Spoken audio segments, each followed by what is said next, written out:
Sabe de um mercado que vai muito além da diversão? É o de brinquedos infantis. Só para você ter uma ideia, o mercado de brinquedos no Brasil cresceu cerca de 36% em vendas desde 2020, saltando de 7 milhões e meio de reais para um pouco mais de 10 milhões em 2024.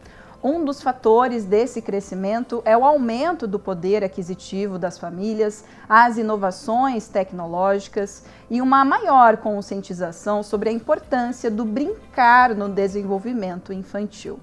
Então, a partir de agora, vamos descobrir com um empreendedor do ramo de brinquedos educativos os desafios e as oportunidades do setor, além de dicas de como os pais podem incentivar os filhos a brincarem de forma ativa e criativa.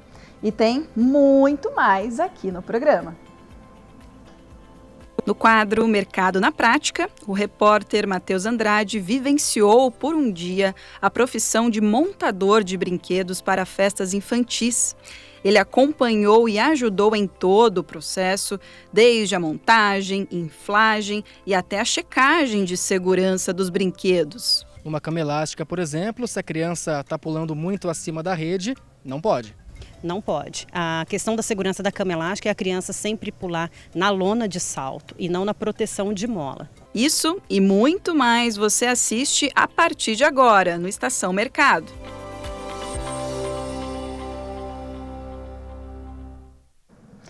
E a gente sempre conta com o trabalho impecável dos nossos intérpretes de Libras, para não deixar faltar nenhuma informação para a comunidade surda que nos assiste. Então, aqui do meu ladinho, está aqui a Tamiris Caetano, que vai estar conosco durante todo o programa. Oi, Tami, obrigada pela sua participação de hoje aqui com a gente.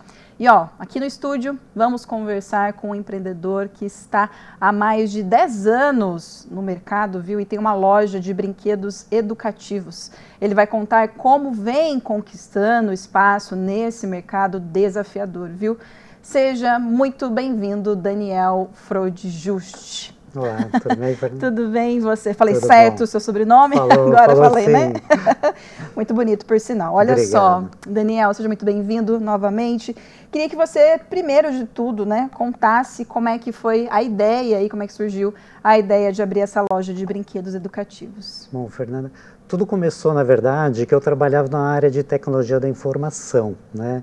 E com um momento meu filho era muito pequeno ainda, eu vivia viajando, às vezes fora do estado, fora do país, às vezes alocado por várias semanas, ausente, e eu não estava acompanhando o desenvolvimento e o crescimento do meu filho, e isso estava me incomodando demais. Aí eu parei, conversei com minha esposa, falei, alguma coisa eu tenho que mudar, né? Isso está me causando, assim, um sentimento muito ruim. Foi aí que fui atrás de opções, né? O que eu poderia fazer para mudar de profissão. Nesse momento, eu procurei várias opções diferentes, só que um momento eu estava num shopping, fui comprar um presente por um amigo do meu filho, que estava fazendo aniversário, e andando pela loja eu pensei, poxa, brinquedo, né? Brinquedo seria uma opção muito interessante, né? Sim. Foi aí que eu tomei a decisão para montar uma loja de brinquedo, mas fiz todo um plano de negócio, analisei o mercado para ver se realmente era viável ou não e dei continuidade no plano e em julho de 2014 eu montei a loja. Que legal. E aí, então, a partir dessa sua experiência pessoal, você teve essa ideia, então, de abrir a empresa, né? Como que foi esse processo da abertura? Quais foram os maiores desafios aí de empreender, né, no setor de brinquedos, né? Que você vem vendo não só na nossa região, na sua empresa, mas também no Brasil como um todo, né? Os desafios é entender o mercado em si, né? O meu filho, ele era muito pequeno, então eu tinha que escolher o segmento que eu queria atuar na parte de brinquedos. E quando eu procurava um tipo, por exemplo, de brinquedo educativo, no local que eu morava, que era Guarulhos, não tinha, né? Eu tinha que me deslocar para São Paulo e alguma outra loja que tinha, eu me encantava com os brinquedos educativos. Então, o nicho que eu escolhi foi educativo, principalmente por causa do meu filho, né? Eu acho que ele foi o divisor de águas aí para decidir qual seria o segmento. E ao longo desse tempo você vai mergulhando, conversando com fornecedores, existe muito apoio dos fabricantes de brinquedo, dos representantes de brinquedo nesse mercado. Que legal. Né? Então, quando a gente mergulha nisso, a gente tem todo um apoio dessa equipe, que eu posso dizer, né? Que faz parte da empresa também. Né? Sim. E para quem está ouvindo, né, o que diferencia a gente está falando dos brinquedos convencionais, né, dos brinquedos educativos, na verdade. O que diferencia dos convencionais? Qual que é a diferença? O brinquedo educativo ele tem mais objetivo de ensinar, de desenvolver a criança, né? O brinquedo O brinquedo educativo, o convencional? O convencional, ele não tem nenhum propósito. A ideia dele é entreter a criança, né? O educativo, ele já trabalha habilidades na criança, né? Habilidades cognitivas, habilidades motoras, né? Emocionais, sociais, né? Com o brinquedo, você consegue trabalhar tudo isso com a criança. Quando a gente senta, por exemplo, a gente com o pai senta com a criança, vamos brincar de um brinquedo de tabuleiro, a gente está trabalhando todo o lado emocional da criança, né? Se ela vai ganhar, ela vai perder, né? A socialização, se ela estiver interagindo com outras crianças durante o jogo, ela está aprendendo a se relacionar. Existem brinquedos que trabalham muito bem a coordenação motora, né?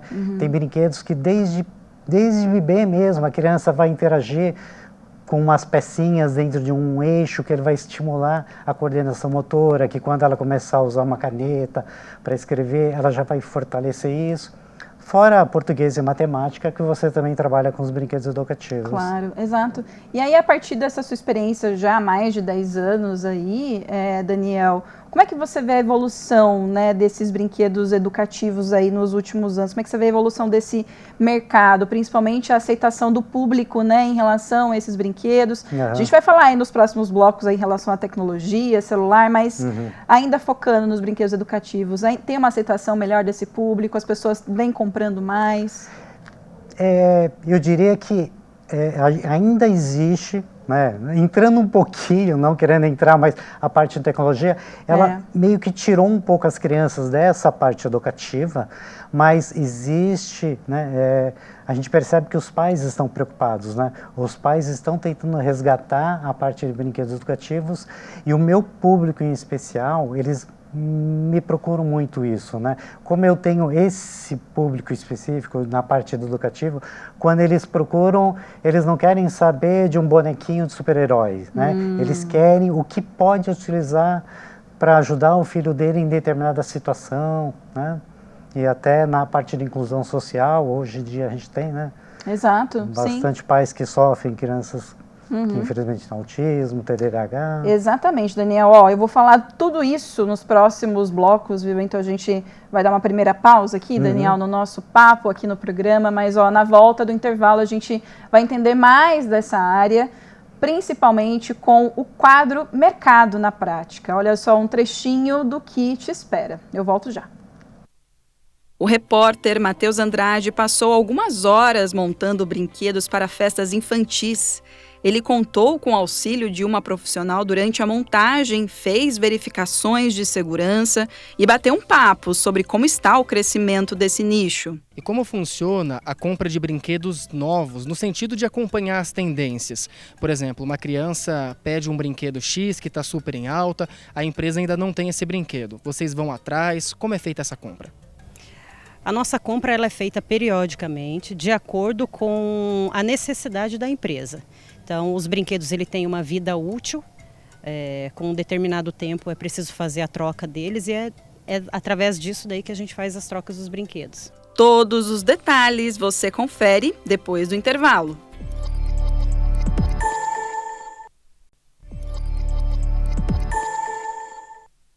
Estamos de volta com a Estação Mercado, ó, e hoje estamos falando de um mercado que desperta nostalgia, sim, o de brinquedos infantis. Olha só esses dados. Segundo a Abrim, que é a principal feira de brinquedos da América Latina, uma das tendências para 2025 é o resgate de produtos clássicos com um toque aí moderno. Essa junção de diversão e utilidade é um dos pilares. E se tem um lugar que traz tudo isso, principalmente a conexão de gerações, são as festas infantis, né? Que tem aqueles brinquedos infláveis e não infláveis também. Por isso, o mercado na prática vai mostrar como é o trabalho de uma empresa especializada em locação desses produtos. E quem vai trabalhar nesse ramo por um dia é o repórter Matheus Andrade. Será que ele aproveitou para brincar um pouco também? É o que vamos descobrir agora. Oi, Fernanda. Normalmente quando a gente chega em uma festa infantil, já está tudo pronto, tudo certo para a diversão começar, os brinquedos montados. Mas quem leva esses brinquedos até a festa? É isso que eu vim descobrir aqui hoje. E quem vai me contar tudo é a Renata, empreendedora da área. Renata, obrigado pela sua participação. Como esse trabalho começa? Eu que agradeço a presença de vocês. Matheus, o primeiro passo é a nossa divulgação através das nossas redes sociais. Segundo, os clientes entram em contato com a gente através do WhatsApp, nós entendemos a necessidade do cliente, a idade que ele quer atender. Em cima disso, a gente formaliza um orçamento personalizado de acordo com a necessidade de cada evento. Nós temos brinquedos que atendem a todas as faixas etárias, de 0 a 100 anos. Então nós temos brinquedos, por exemplo, como uma piscina de bolinha, um mini escorregador que atendem a faixa etária de 5 a 6 anos. Tem o tobogã de todos os tamanhos que atendem de 10 até a idade adulta. E hoje eu vou descobrir como montar esses brinquedos e eu já estou sabendo que são necessárias diversas técnicas e a Renata vai me contar tudo. Então, vem com a gente.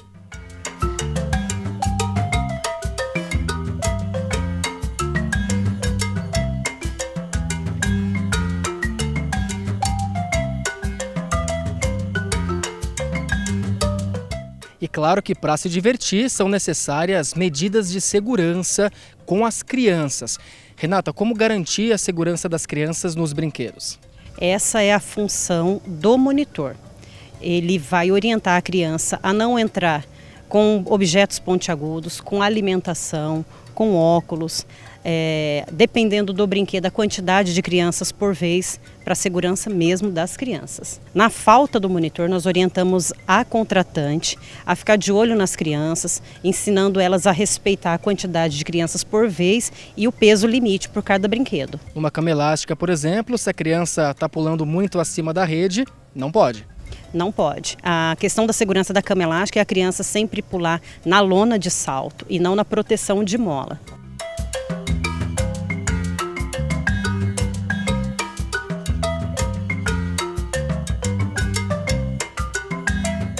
Ufa, pessoal, dei uma pausa aqui na montagem do brinquedo porque realmente dá trabalho, viu? E é claro que a Renata não trabalha sozinha. Ela tem toda uma equipe que ajuda nesse processo de montagem. Renata, como é feita a seleção de pessoas que vêm trabalhar aqui com vocês?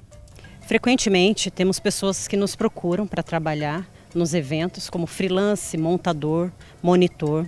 A grande dificuldade é quando eles encaram que os eventos são aos finais de semana. A empresa é familiar, constituída por mim e pelo meu marido, então todas as decisões são tomadas por nós dois. Compra de brinquedo, financeiro, a grade da equipe. E como funciona a compra de brinquedos novos, no sentido de acompanhar as tendências? Por exemplo, uma criança pede um brinquedo X que está super em alta, a empresa ainda não tem esse brinquedo. Vocês vão atrás, como é feita essa compra? A nossa compra ela é feita periodicamente, de acordo com a necessidade da empresa. Então, os brinquedos ele têm uma vida útil, com um determinado tempo é preciso fazer a troca deles e é através disso daí que a gente faz as trocas dos brinquedos. A vida útil é muito importante, assim como qualquer material de trabalho. Os brinquedos duram quanto tempo, Renata? A questão do armazenamento também é importante, né? Sim, sempre armazenar em local seco, fazer uma limpeza periodicamente, que é o que a gente faz. Brinquedos com água precisam mais ainda de uma higienização.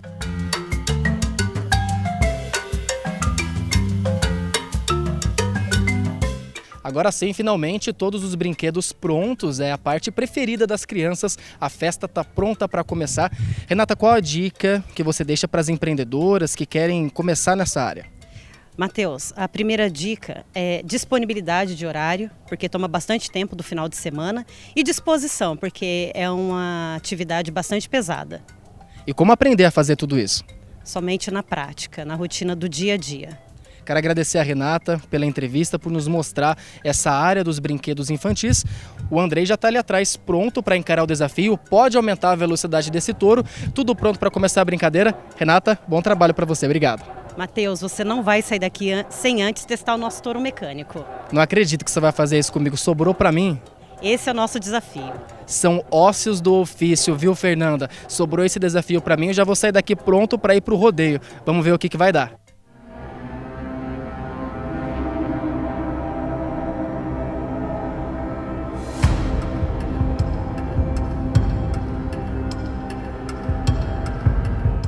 Matheus, chegou a hora.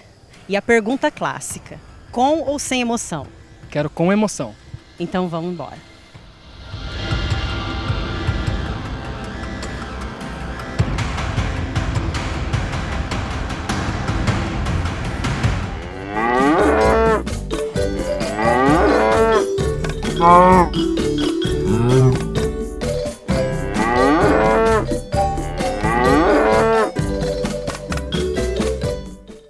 Muito bom, muito bom. Arrasou, hein, Matheus? Quase, na verdade, né? Tudo vira uma brincadeira mesmo, né? Até nosso editor, Renato, levou na brincadeira aí no touro, na edição. Muito bom, muito bom. Renato e toda a equipe, obrigada, viu, por receber a nossa equipe da TV Câmara aí, vir no seu espaço. Muito bacana, sucesso aí para a empresa. Ó, a gente volta o nosso papo aqui no estúdio com o comerciante, empreendedor Daniel Frode Juste, que está no ramo há mais de 10 anos aí com uma loja de brinquedos infantis, né? Daniel, pelo que vimos aí a partir do quadro, né? Mercado na prática também, a partir da sua experiência, né? No mercado, com a loja de brinquedos infantis, né? A gente vê que vai muito além, né? Esse ramo, esse mercado vai muito além de datas comemorativas, né? Queria que você comentasse um pouquinho das estratégias para um bom atendimento, né? Como ampliar também as oportunidades de venda aí ao longo de todo o ano. Porque o mercado ele é muito sazonal mesmo, né? Ele tem o Dia das Crianças e Natal, que são os picos, né? Mas ao longo do ano existem muitas festas escolares, né? Principalmente que fazem com que o mercado ele gire no ano inteiro, né? É importante fazer a divulgação muito da empresa, trabalhar a fidelização dos clientes, porque esse público ele tem uma vivência assim de 0 até 9 anos, principalmente. Então os meus clientes trabalham isso. Tem clientes que eles vão tendo novos filhos e permanecem clientes, mas os que vão crescendo, vão entrando na juventude, eles acabam, na adolescência, eles acabam meio que deixando o brinquedo de lado, né? E a gente tenta trabalhar a partir de jogos para esse segmento. Então, o importante é trabalhar muito bem a curadoria, né? É ficar atrás das novidades, o que está interessando para essa garotada e para os pais também, né? Não, exatamente. Você falando das tecnologias, né? Esse setor está em constante mudança. Eu tenho um dado aqui do presidente da Brinq, né, que comentou em uma entrevista com a Agência Brasil que há 30 anos o setor foi afetado pela invasão de produtos chineses, o que provocou o fechamento de 636 fábricas com 45 mil pessoas demitidas. Atualmente, o setor tem 400 fábricas e 70 mil empregados no país, né? Então, as tecnologias aí vêm impactando, né? Como também a gente, a partir desses brinquedos educativos, né? Como fazer com que essas pessoas tenham, né, mais interesse, né, por esse setor, né? Por essas lojas, né? Que incentivam isso e deixar de lado aí, né? Driblar as telas. É interessante a parte dos produtos chineses, né? Porque hoje as redes sociais, elas ditam um pouco a regra para as crianças, para o público, né? E existem muitas novidades que são colocadas no mercado através das redes sociais, mas são produtos que estão fora do país ainda. Esse produto, para ele chegar no país, ele tem que passar por toda a nossa avaliação, pelo Inmetro, né? Então, às vezes, leva 4, 5 meses até que o produto esteja pronto para entrar no mercado do Brasil. Só que nesse período, os produtos chineses já invadiram, né?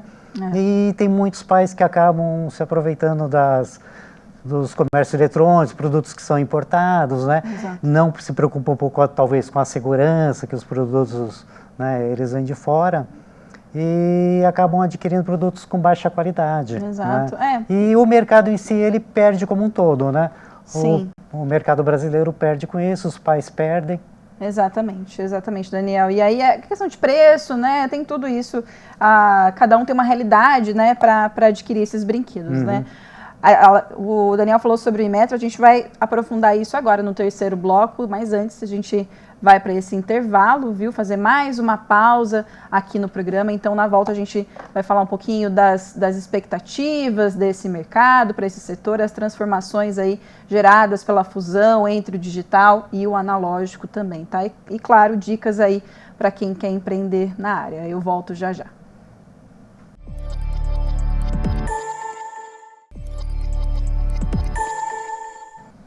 Estamos de volta e olha só, hoje estamos falando do mercado de brinquedo infantil e falando nesse assunto, você já reparou aí nos selos que os brinquedos têm na embalagem? Pois é, um dos mais importantes é o selo do Inmetro. Ele garante que o produto passou por testes rigorosos de segurança, verificando se os materiais são adequados, se há risco de peças pequenas que possam ser engolidas e até mesmo se as tintas usadas são tóxicas. No Brasil, a certificação do Inmetro é obrigatória para brinquedos infantis, viu? Isso significa que, ao comprar um brinquedo sem esse selo, você pode estar colocando aí a segurança da criança em risco. Além disso, produtos sem certificação podem ser falsificados ou não seguir as normas de qualidade, viu? A gente volta aqui agora para o estúdio para continuar conversando com o nosso convidado de hoje, o Daniel Frode Juste, que é comerciante, empreendedor há mais de 10 anos, tem uma loja de brinquedos aqui na nossa região. Daniel, pela sua experiência, né, nesse mercado, você vem vendo aí que as pessoas, né, os pais, vêm se interessando mais por esses brinquedos educativos. Você tem, como você falou, você tem esse programa de fidelidade, né? Tem todo esse programa que você faz, né, nas redes sociais também. Você vem vendo esse interesse? Como é que você vem percebendo? Sim, eu vejo que tem um aumento, uma preocupação, acho que tanto dos pais como dos educadores, né? Sim. Até recentemente tivemos agora uma nova norma, né, no Brasil, com a 15.100 em 2025, que proibiu o uso de celulares eletrônicos nas escolas, né? E em conversa até com algumas escolas que vieram me procurar, justamente para que eu fornecesse brinquedos para o momento do intervalo das crianças, né? Olha só, porque legal. A partir do momento que as crianças elas ficaram sem os eletrônicos, tem um branco, né? Os educadores eles perceberam que faltava alguma coisa e aí a gente colocou brinquedos e foi de imediato. As crianças agora no intervalo já ficam interagindo, brincando e causou até uma euforia de que eles não querem voltar para a sala de aula, eles querem continuar brincando. Então assim, eu acho que é muito fácil hoje a gente tirar as crianças da tela. Né? Cabe a gente, como educador ou como pai, sentar com o nosso filho, né?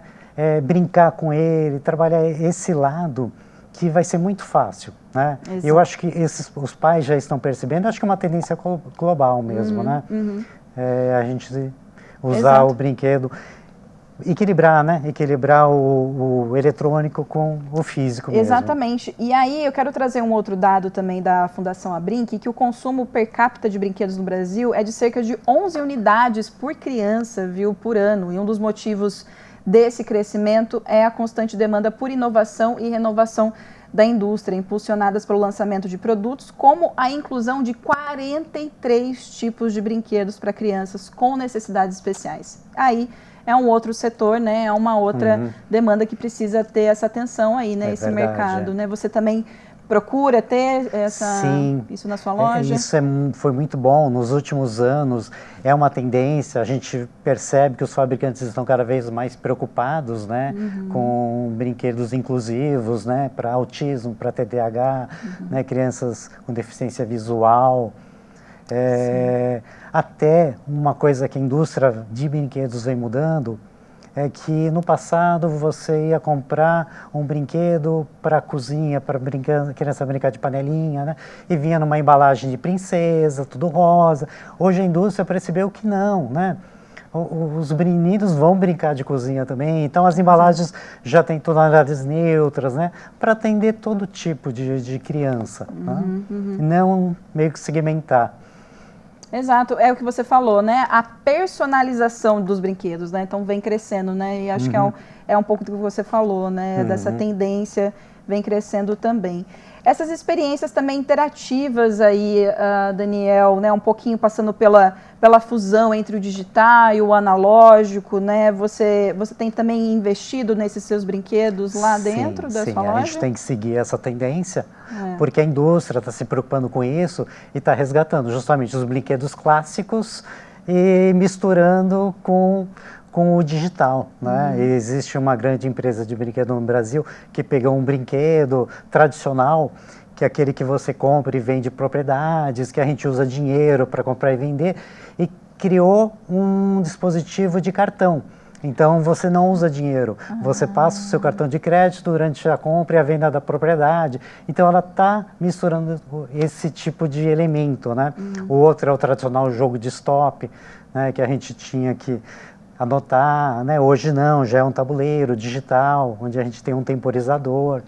E a indústria se preocupa justamente com isso, é trazer o eletrônico ou o digital, né? Que as crianças têm um domínio completo, e resgatar essas brincadeiras antigas que eram tão gostosas, né? Se aproximar com a realidade mesmo do que ela já convive hoje em dia, né? Exatamente. Então tem que ter, né? Tem que ter essa proximidade para as crianças se desenvolverem e se interessarem por esses brinquedos.